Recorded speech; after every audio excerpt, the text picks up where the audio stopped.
Hello and welcome to the Grow Places podcast, where we explore the virtuous circle of people, growth and place. Brought to you by Grow Places and hosted by our founder, Tom Larsson. Hi Soph. Hi Tom. How you doing? Good.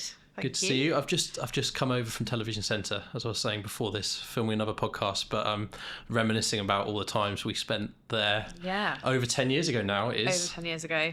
That would be where we met probably on that project. Yeah, it was. I still love White City. I think it's like still one of the coolest places to live in London. Yeah. And such an amazing project. Yeah. Yeah, no, it's great. Yeah. Times have changed since that though. That was launched to the market, I think, in a totally different place, but such an amazing area of change and so many interesting things happening there. Yeah, no, it's great. So why don't you just give a bit of an introduction into yourself and the work that you're doing here at Savills?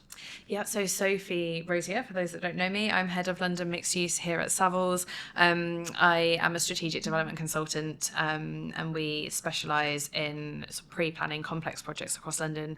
What we like to call in-house is like city making projects. So large mixed use, complicated land parcels all over our great city, and it's my job to try and help unlock them, bring them to market. Yeah. So there's a lot of we can obviously dive into here, and it's a really interesting time, isn't it, to be in development at the moment. And I'd have thought, through the lens that Savills has got, pretty unique position in the industry of being across disciplines and across areas, globally as well as nationally. You must sort of see and feel what's going on in the sector quite readily at the moment. Yeah, I think we definitely like to think that we do. Like, we're a huge business now in London. Like, we ourselves have seen so much growth in the last 15 years since I've been here. 1,100 of us in our head office here in Oxford Circus. So the breadth that we cover as a business, I think, is pretty uniquely placed. What I would say is I don't think we've ever talked to each other as much as we have probably in the last couple of years, like 2 years. That's across service lines, specialisms. It's harder than it ever has been to kind of unlock opportunities. And I think it's kind of grayer than ever in terms of what the right use and what the right outcome for that site is. But for me, like personally, I love that, because whilst my kind of foundation and background has been in residential development primarily, like, I'm so interested in all of it. And I think everything interesting is such a combination of uses and flavours that I love being able to collaborate with people across the business and learn from them and find out what the other markets are doing. And it's just all a big complicated puzzle, isn't it, that we've just got to figure out. Yeah, how to definitely. put it together. But yeah, and that's what makes cities and neighbourhoods and places so interesting, is that diversity of uses, mix of uses, and then the mix of businesses and activities and people and life that comes with that. And I think, as you say, like, no more so than ever, I think this kind of hybrid buildings, mixed use buildings, or even mixed-use spaces and operational models is so fundamental to value going forwards. And how does that actually work then, maybe in practice, in terms of the way that you bring these different skill sets to bear? I think one of the reasons I think why I've got this role within our business is because I've been here such a long time now. I've been here 15 years, and I think I know everyone really well, and I think I did benefit coming into the business when it was a much, much smaller business, and people really love working here, which is great. So people don't tend to leave that often. So a lot of the people that I started with are still here, which is great. And you kind of move and grow and evolve together. But I think, so for me, I think primarily it's like the internal network and knowing who's the right person to go to, who to pick up the phone to. And actually, I think, like, within life, I think that's about having built a solid foundation, hopefully, with those people, like building good relationships, saying hello to people in the kitchens and in the lifts, and just like being interested. I think puts you in such a good place then when you need a favour or you need some help with something, that you can actually, like, people will say yes to you if you've helped them before or you're nice to people. Like, niceness goes quite a long way, doesn't it? But so I think I've got a great pool of specialists to come from. So I think what we do from our team is, like, we take a step back and we think, like, right, what are all the possible outcomes, like, for this site, and then we'll go and find the right team. And a huge part of my job is, like, building that Savills team for each project, so it's tailored and it's bespoke, and then if it evolves and you need to sub people in and out, then like fine, that's just kind of what happens. But I think so, particularly because the focus is on big projects, like we want to be working together in collaboration, in partnership with the landowners, or kind of development managers, whatever that role will be, our client ultimately, for a really long time. And these projects take such a long time to come forward that you've got to have that foundation of trust, and trust comes from doing a good job, like on time. And so building that right team is sort of critical basics, really. But Yeah. No, well, definitely. And so that kind of niche that you have created within Savills itself around large scale mixed use strategic projects and pipelines, why has that been of interest to you in terms of spending your time doing that? So I think whole combination of factors. I think Savills is like always backed big projects, like early days projects, and it's not just me that sort of does that. I mean, David Williams, who's an executive director within our business, was there like on the very early days of King's Cross, and completely understood and was brought into the potential that place could come. And I think we're 30 years in on that now, like we're still there. So David's still there, like on that project. So I think there was amazing precedent within the business for kind of speccing that time on these sort of major strategic opportunities. I think for me personally, probably a bit of educational background. I studied architecture at uni, ended up doing a master's in urban and regional planning, which I loved every minute of. And that was kind of up at University of Birmingham. It was based around kind of big Regeni type case studies, like on the course. And I loved that. And then I think when I came to Savills, doing the graduate program, planning and development pathway, I was settling into that space, loved development, landed in London Resi development.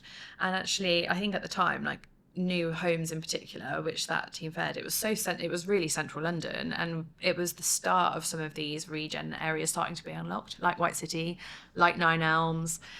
We were coming up to like just having the Olympics, so there was all the development now in Stratford. Greenwich Peninsula was kind of kicking off. Wembley was just happening, so there was suddenly all of these like non-core big opportunity areas that someone kind of needed to work on. So I was just really fortunate that I managed to follow and shadow people around for like the first few years of my life, looking at some of these amazing opportunities that are now delivered, part delivered, still underway. And kind of fell in love with the big, grisly, messy stuff, really, to be honest with you. Yeah. Well, we're operating in similar spaces there because, for me at least, I think those big projects, yes, they're complicated, yes, they're long term, but actually in that is where there's the real opportunity to have proper impact in terms of how a place grows, how a neighbourhood functions, and who it kind of functions for. And so how do you see that? The kind of like the human side of what we do, and maybe actually we don't necessarily have to have specific examples, but maybe like over the 10-15 years that you've been specifically looking at this, maybe how that's changed. Really interesting question. So I think one really live one for me at the moment is that Brent Cross Town that we've been working with Related Argent on for a decade. And we are just coming up to the first completion of the residential buildings there. But the really interesting bit for me on that project is actually nothing really to do with the buildings themselves at all.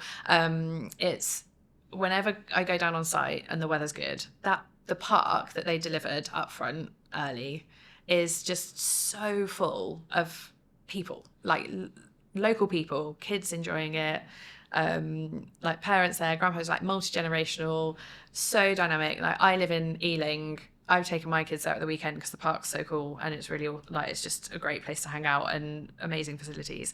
And I think seeing that live in action is just it's so amazing, and it does make and I've had nothing to do with that park, like at all, really. That's not what we've been focused on. But I think the joy and the pride that you feel in like seeing people actually like using these spaces is so wonderful. And actually, I do quite a lot with the I do the UrbanPlan ULI program, and I've done 2 sessions at the school there, which is really interesting because they're really punchy kids, like they should be, and they ask really challenging, really interesting questions. And like this whole new town is going to put on their doorstep. And like, it's really interesting, like, hearing how they feel about all of this new development coming in. And they're very direct and very honest with their questioning. And I think that what's been great since then is one person showed such interest. We've like since had them into work experience. We've helped support them getting on an apprenticeship program. And actually, like, these projects do change people's lives and trajectories. And I think as an industry, I don't think we talk about that enough, is like the impact outside of just like the physical building, but the wider impact on neighborhoods and people at the end of the day. That's who's experiencing them. Yeah, definitely. Yeah. I've done the ULI plan a few times at different schools. Yeah. It's really fascinating, actually, isn't it? Yeah. Just maybe for anyone listening, you just describe what that is, because people might want to get involved with that. So UrbanPlan is a program run by the ULI, which goes into schools to try and get help with diversity into our industry, and help secondary school age children like understand kind of and have a bit of a demo of what real estate is like. And it's quite, I would say it's very development focused, because you effectively get given like a model town, and you've got to decide where to put the commercial buildings, the housing, the mix between affordable and private. And there's a very clever, snazzy little app that they have on their iPads, and they have to make it financially viable. They can overspec it to hit higher sustainability credentials, and they do all of this in like a couple of hours, and it is so amazing. They go from like knowing nothing to honestly always having a viable, credible development opportunity with an interesting project name normally in these few hours. And it's amazing how much they can absorb and how quickly it is. It actually kind of puts our industry to shame about how long it takes us to figure out these things when we've all been trained for so long. But it's it's amazing, and I love doing it so much. It's brilliant. Yeah, it is fascinating. I found that as well. It's amazing, and I think we can learn a massive amount actually in the industry from how people who aren't necessarily from the industry, but everyone has an opinion on place because they live in places. We experience places every day of our lives, and I think that is an aspect of what we're looking at Grow Places, about how we can kind of empower people to engage with the process, and not only in a sort of tokenistic or consultory way, actually in a proper participatory nature, to try and actually shape these projects. And I think that's a really good example of where, as you say, you've got a group of kind of willing industry specialists who kind of give out their time to go into these schools. You've obviously got the energy and the youthful exuberance of the kids, and then what ULI have done with this kind of piece of technology to kind of unlock all of that. And I think it's a great little case study for what we can do on projects and in our processes. And I guess our time working together, and also probably with other clients, like we can spend quite a lot of time sat in boardrooms, can't we? And we can, or in design team meetings or in agency meetings, and actually trying to get out and just try and be in communities and experience what kind of is going on locally is really important. And I think Savills is really interestingly placed, because you've got this kind of international lens and a national lens that you can kind of bring the intelligence of that and the power of that and the data of that, and then kind of stitching it together with like really local examples of what's going on in places. How do you see that in terms of some of the strategic initiatives you're doing? Because I know you're working with public sector as well as private sector, and how that process can kind of inform one another. So I think it's a big task to sort of manage. Like, we are a huge global business now, and doing lots and lots of different types of activities as well. And I think that's really important. So I think it's quite easy to look at the Savills badge and often people just think of like high street estate agency, and then you immediately jump to agency forms, but actually like the majority of our business is actually like service provision, and we've got a huge management function, lots and lots of different advisory services, from like development advisory, planning consultancy. We have new and emerging sectors within that, so Savills Earth, which is the coolest sounding team name, but encompassing everything that like looks at kind of environmental and social sort of aspects. And Wesley Ankerer has come in to run our social value division there, and he's bringing like a fantastic, like entirely different lens of looking at projects. And so I think what we're trying to do at the moment is like our head office is in London, and so we kind of, this is the center of like all of that global business, and we do learn a lot from all of our colleagues all around the world. I think like the tech and innovation that's going on in like Asia and Middle East with these projects is starting to get fed out into the teams now, which is phenomenal in terms of the rate of progression that's happening over there. But I think in terms of like capital flows for investment into projects, like our global network of agents with kind of US, Australian, like Asian money, like that's so critical to London, which like relies on that to unlock a lot of these development opportunities. I think what we're trying to do is sort of also use all of this data and sort of live day-to-day activity to sort of look forward and look at how we can sort of plan better and look at projects in a different way. Because I think that is what's going to be needed to kind of to unlock these opportunities going forward. Is I think a linear way of looking at real estate is always going to be the foundation, but actually it's not going to get a lot of these projects out of the ground anymore. So we're going to have to start looking at different income streams, different return metrics, different outputs in order to get these projects like out the ground and progressed really. But it's a really interesting time, and the world's feeling smaller, but there's just a lot of information to share, I would say. No, I think that's good, and there's often a massive amount that we can learn, isn't there, from different places and different approaches around the world. And obviously, London, we're a world city, but we're a very established place, in terms of a democracy and kind of policies and governance and the good and the kind of maybe the downsides that kind of come from that. And when you look at other parts of the world and other places, there's huge kind of energy, optimism, growth that's happening in different parts of the world, but maybe without that kind of historical kind of nuance or like the kind of the learning that happens through years and years of evolution of places. And I think it would be really interesting to think about from these big strategic projects, kind of what we can learn from other parts of the world. Yeah, definitely. And I think what is really interesting is that I think as everyone, London's still like a favourite, I think, all around the world. Like projects like we've already mentioned it, like King's Cross, it's still used by like colleagues in the Middle East when kind of pitching, which is what we as agents do on projects, as like an exemplar. Again, like people look at Hudson Yards in New York as well as another little major infrastructure like flagship, but like Australia's got amazing examples. Like everyone always still looks at like Banger down there, that was done so well. So I think now there's some fascinating and really amazing projects coming out of Europe, like Mind Milan that Lendlease have been delivering, is like really interesting. There's lots going on there, but I think there's innovation is great, and collaboration to sort of accelerate how we can do things more efficiently. And I think efficiently in terms of both like output, but also in terms of delivery as well. And I think like construction innovation is like particularly important in this space, is really brilliant. But I think it always comes like capital flows is what's then interesting, and then backing the projects, because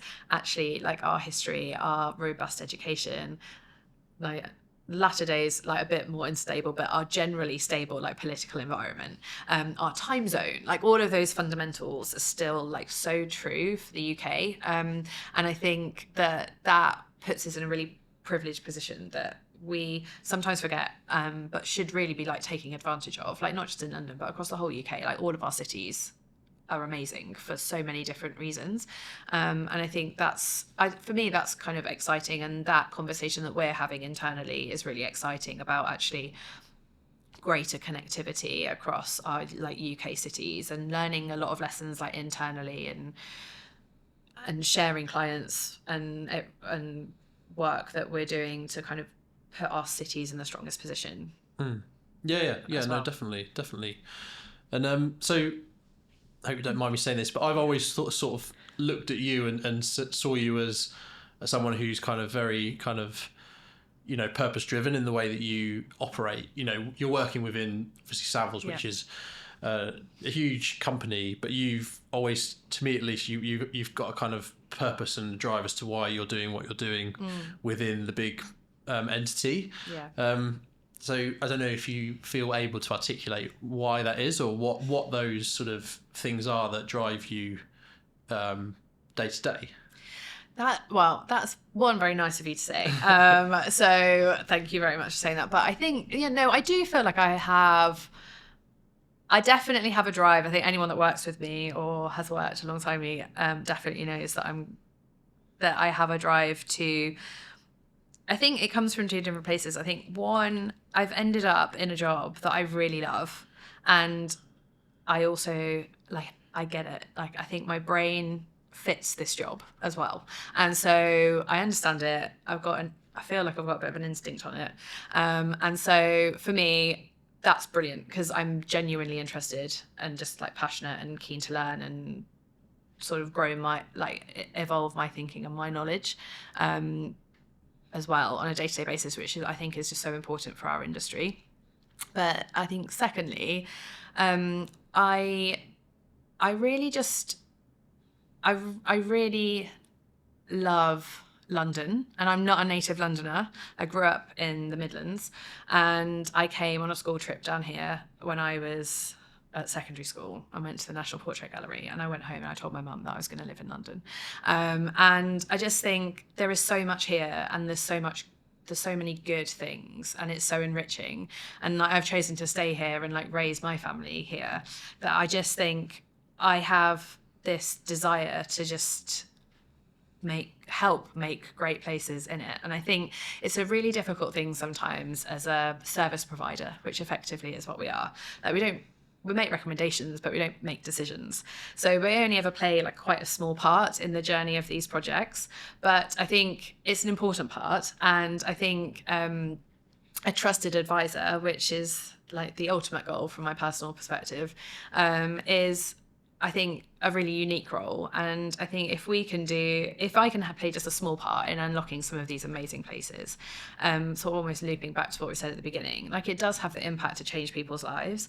And there's nothing more exciting than walking up to a building that's been a square on a piece of paper for such a long time, and suddenly you open a door and you stand in that space and you remember all of those years, all that time, all of those people, all that money that's poured into that to get to that place today. And I just think it's a privilege to build our city. And so I think you want to do it well, and you want to do a good job. Yeah. So that, I think, is probably where it comes from. Yeah, no, definitely. And that impact of kind of, helping to improve people's lives, how do you think maybe that, in terms of your work, what does that mean to you? Kind of are there any kind of tangible examples you can think of about where you look with pride about what you've done, or the work that you've undertaken? I mean, I think because of the nature of the projects I'm involved in, we've delivered some things, loads of it's still in the ground, or not even out the ground yet, and it's been 15 years in. I think the thing that I really love, and I actually really love this about Savills as well, which is, again, probably a reason why I've been here as long as I have now, is that everyone, I think there's a lot of like-minded people, and people have a lot of passion, side hustle kind of projects going on. And so this year it's been really great. I've been asked by the NLA to sit on their housing forum, and within that forum, a member of the GLA and a member of one local borough was articulating all the problems with temporary accommodation, and some really sad, appalling statistics about 1 in 23 kids being in temporary accommodation in London, and how much money local authorities and the GLA are having to spend every year on temporary housing. And as a mum of 2 small boys, 1 in 23, I can't get past that. Genuinely made me not sleep one night. And so what I can do is I can come to work, and I've got people that understand TA, they work with the local authorities, and so all I have to do is have 2 conversations, and suddenly we've got a little side hustle, temporary accommodation working group going that are looking at different ways of funding temporary accommodation, how that could work in real life, like what that could look like, where the funds would come from, where the land is, who's got a structure that works, and there's like lots of them out there. And like suddenly, like you can kind of find a solution for a topic that doesn't really come up in very many meetings. And I think actually it's incremental things. And like whilst there's not much, like you can do a bit as one person, but it takes an army, doesn't it? And I think what you do have is a really willing army in this building, and a proactive army that are solution driven and pretty focused and genuinely like good people. So I think for me, I think as my role evolves and as my career evolves, I think I'm actually more excited about what we can do going forward rather than what's been achieved to date. Because I think as I can have more of those strategic conversations now that I've evolved in my career than probably like we could have done when we just had to get on with the job. No, exactly. So, And as you say, I think being involved in those conversations for an organisation like Savills, but also for you in the senior position that you hold with entities like the NLA and others is great, and it's really important. And so how do you see some of the drivers behind affordability of housing or lack of supply of housing?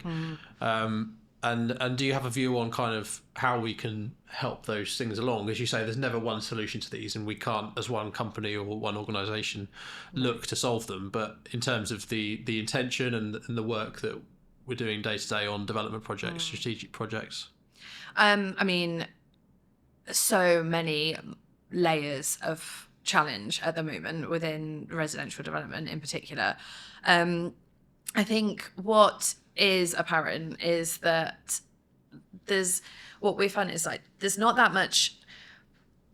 many landing spaces where people can talk about about the issues in a space quite kind of freely, because actually no one's alone. Everyone's having the same challenges on nearly every development site. But what can happen is you feel like you're the only one dealing with that problem when it's just your company sort of looking at your portfolio, and actually no, it's not.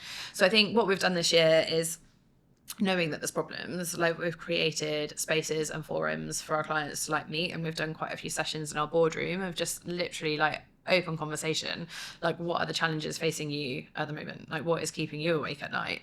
And I think the more that we understand and learn what the challenges are, which are broad ranging, everything from regulatory change and like gateway approvals to lack of registered providers taking Section 106 packages, to the inability to access like grant funding, to delayed planning review, and let alone like exit into the market. And there's like, whether you're looking for forward fund or new home sales, like that market has been definitely challenged for a while.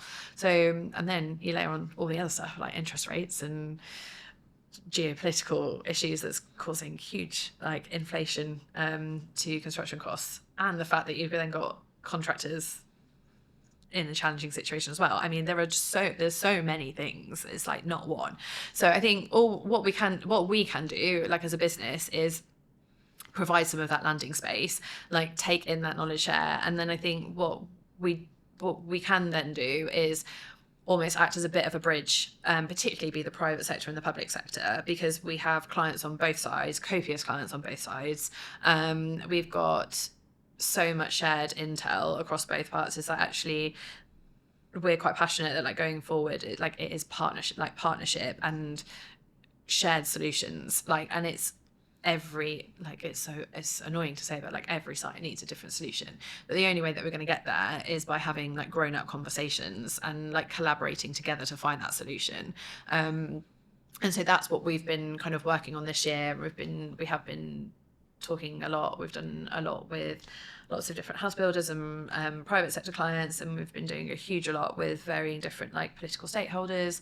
We're really excited to be working with Places for London as their real estate partner, and that's giving us like another lens that we kind of see and understand like different pushes and pulls in terms of the approach to development. So I think it's a continue. I think it all comes back to like communication and trust and conversation, I think, and technical solutions can be found, but you can't find the solution until you know what like the root cause is. And I think that is all about sort of everyone coming together to find a way through, because so much has changed to impact the development sector that it's got to be a shared voice, I think, at this point to find the solution.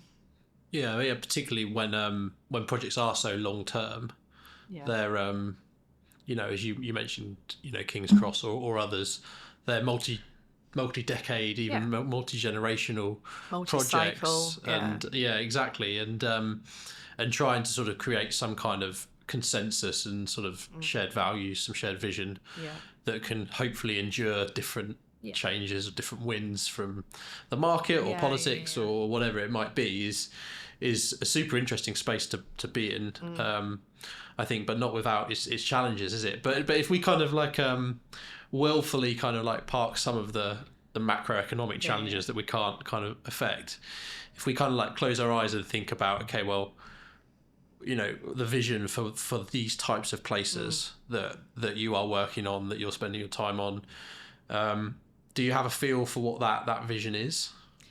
On the big projects, I do think nearly every project has quite a clear vision of what it is that they want to achieve. I think that has been around for, I would say, I think the importance and vision, I think like really landed probably like somewhere between like 5 to 8 years ago, I think, to get that kind of buy-in and get that shared view and that shared vision. And so I think on major projects, it's quite difficult even to just get like your technical team on board without like that kind of overarching like goal seek and shared commitment that you've got together. I think what the difficulty is defining what that is.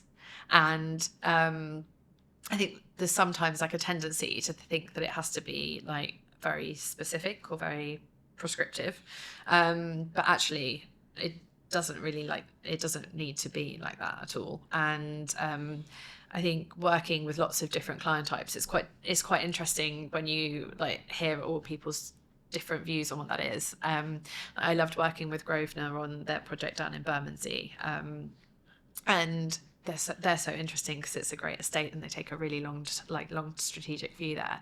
And actually, like, one of the overarching ambitions there was just that the biscuit factory was a place for everyone, particularly the local community, and it was for like local generations to kind of stay and live within Bermondsey. And I just think that was such a great like thematic, because there's lots of like housing estates in the daytime, and they said they want the children of like the people that are already living there to like be in the new buildings on their site, and like everyone can just stay in the same area. And I just think that is so simple, but what a great ambition.